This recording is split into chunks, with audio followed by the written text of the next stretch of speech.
Hulicam ang maaksyong pagtugis ng mga pulis sa isang namaril umano sa Quiapo sa Maynila. Tumalumpa ang suspect para makatakas pero na-corner pa rin. Panoorin ang eksklusibong pagtutok ni John Consulta.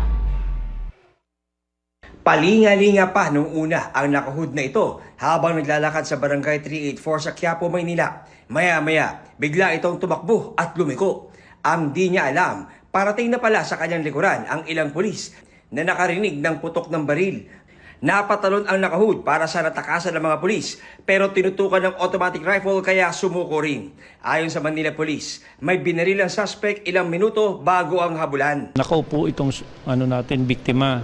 Dinaanan siya nitong suspect natin, nilampasan, tiningnan, nung masigurado niya na yun yung target niya, pinutukan niya ng ilang beses sa ulo na kaagad niyang kinamatay. Na-recover sa suspect ang isang kalibre 45 baril at mga bala.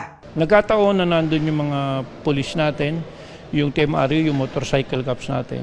Narinig nila yung puto, kaya pinuntahan nila kung saan nanggaling. Itinanggi ng suspect ang pamamaslang.